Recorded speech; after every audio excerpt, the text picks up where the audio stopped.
They thought she was done. They were wrong. By the time the first man hit the ground, the others finally realized who they were dealing with. The room hadn't even finished echoing from the crash of the confiscated weapon when the first Navy SEAL lunged. It was supposed to be a demonstration, a humiliation. Really, a way to prove that the quiet woman standing in the center of the dimly lit training bay didn't belong there. But within seconds, the air thickened with tension so sharp it felt like it could cut skin. Before I tell you what happened next, tell me in the comments where you're watching from. I love knowing. Who's listening? Her name was Mara Hale, 32 years old, 5'5", and according to half the special operations candidates watching from the mezzanine above, completely out of her depth. The confrontation had started with a single mocking question from the training officer. Lieutenant Briggs, a man known for pushing people until they broke. Prove it. Navy SEAL, you think you can run with us?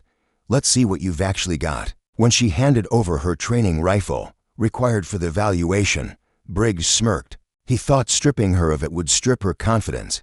Instead, he'd triggered something razor-sharp and dangerous. The spectators shifted, murmuring among themselves as the four commandos approached her with slow, predatory steps. The metal floor vibrated under their boots. Dust drifted from the rafters. Someone whispered, "This is going to be quick." They were half right, because Mara didn't flinch. She didn't even blink. She simply exhaled, long and steady, the kind of breath reserved for surgeons before an incision or warriors before a storm. And then everything happened at once. The first commando surged toward her, choosing brute force over finesse. He weighed at least twice as much as she did. Yet before his hands even closed around her shoulder, she pivoted, redirected his momentum, and dropped him with a hip throw so clean the crowd gasped as one. He hit the ground hard, hard enough to rattle the floor, hard enough to make the others hesitate. But hesitation was a luxury they didn't get to keep. The second man came at her, with a flurry of strikes, sharp, disciplined, fast. Mara blocked two, ducked under the third, and stepped inside his reach. Her palm shot upward, catching him beneath the jaw with a precision that made several candidates flinch in sympathetic pain. He crumpled, eyes wide with the shock of it. Down.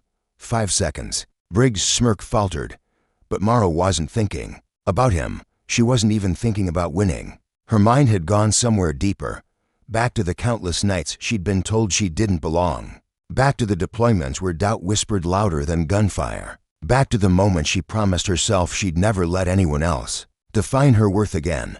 The third SEAL circled, slower, studying her. His breath came heavy, steaming in the cold air of the training bay. A vein pulsed along his neck. He wasn't underestimating her anymore.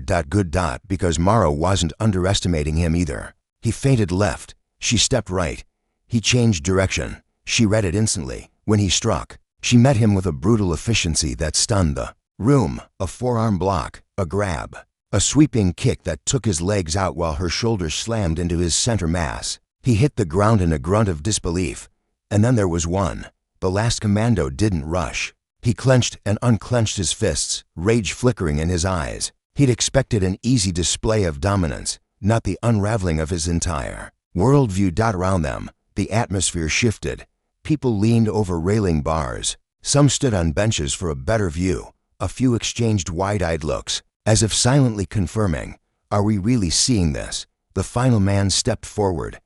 He was fast, deceptively so. His strike cut through the air with lethal intent. Mara barely dodged it, feeling the wind of his fist brush her cheek.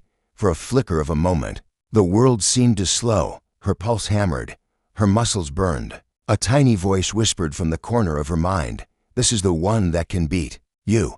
But another voice, steadier, older, born from years of pushing past fear, answered, "Not today." She slid under his guard. Her knee drove into his abdomen.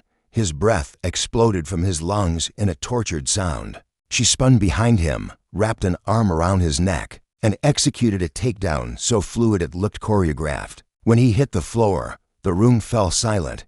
79 seconds. For elite commandos, all down. Mara stood in the center of the chaos, chest rising and falling, sweat sliding down her spine. For a heartbeat, nobody moved. Even Briggs seemed momentarily frozen, as though questioning whether reality had glitched. Then, the murmurs began. A couple of trainees clapped hesitantly. Others whispered her name with astonishment. One young recruit simply leaned forward, whispering, "Holy, she's actually legit." But the shock of the moment didn't touch Mara the way they expected. She didn't celebrate. She didn't gloat. She simply stared at her hands, steady, unshaking, and wondered why victory sometimes felt so heavy. Because behind every takedown, behind every skill she'd honed to near perfection, lay the scars she never spoke about, the nights she'd been underestimated, the missions she'd survived because there was no other choice, the quiet grief she carried for the teammates she couldn't save. Skill came with a cost, and today, that truth weighed on her more than ever. Briggs finally descended the metal stairs. Each step echoed through the bay, loud and uneven. His face was unreadable, a mix of embarrassment, shock, and something Mara couldn't quite name. When he reached her, he didn't shout, didn't challenge, didn't argue. He simply looked at her, long and hard, and said, "Where did you learn to fight like that?" The room leaned in, thousands of unspoken judgments waiting. Mara wiped a streak of sweat from her brow, breathing. "Slow, where I learned everything," she said. Under pressure, a few people nodded, murmuring approval.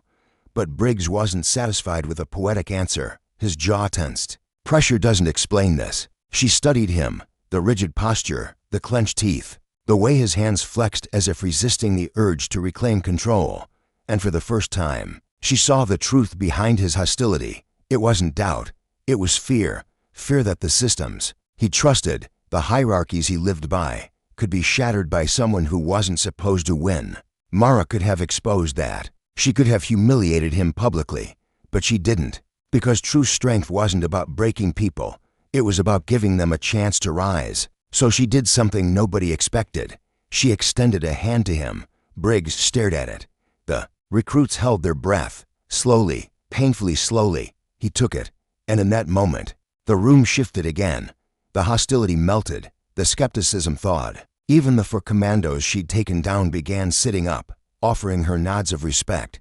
She knelt beside the last man who'd charged her. "You okay?" she asked softly. He coughed a laugh. "Remind me never to piss you off." A ripple of laughter spread through the room, real, warm, free of mockery. For the first time since the demonstration started, the tension broke like a cloud releasing rain. Later, as the candidates dispersed and the sun cast pale beams through the high windows, Mara stepped outside into the crisp air. For the first time that day, she allowed herself a small, quiet smile. Not because she'd proved them wrong, but because she'd proved herself right. And sometimes, that mattered more than anything. She thought she'd never see those for commandos again. She was wrong. Months later, they would become her closest allies. Teammates willing to run into fire for her, just as she would for them. But that's another story. Today's truth was simpler. Courage doesn't always roar. Sometimes it stands alone in a cold training bay, unarmed, outnumbered, and still refuses to step back. Because strength isn't given. It's earned, claimed, and carried. And the fire that forged her that day still burns in anyone who refuses to be underestimated. In the end, kindness doesn't vanish. It waits, and it finds its way back. Just like the quiet power that started in that room, the day they took her weapon, and she showed them who she really was. If you enjoyed this story, let me know in the comments, and subscribe for more powerful tales just like this.